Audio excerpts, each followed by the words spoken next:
2010 Taurus was designed to compete with some of the world's best, right down to interior quietness.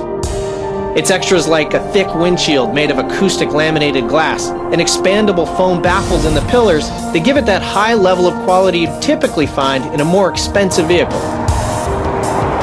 This is the 2009 Acura RL. With a price tag of around $48,000, surely you would expect it to be quieter than the Taurus, right?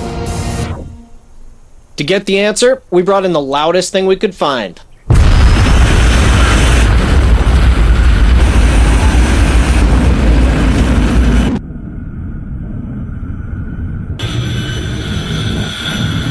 We wired two Acura sound recording devices to measure the exact amount of sound in each cabin to show which car is best designed to reduce noise levels inside.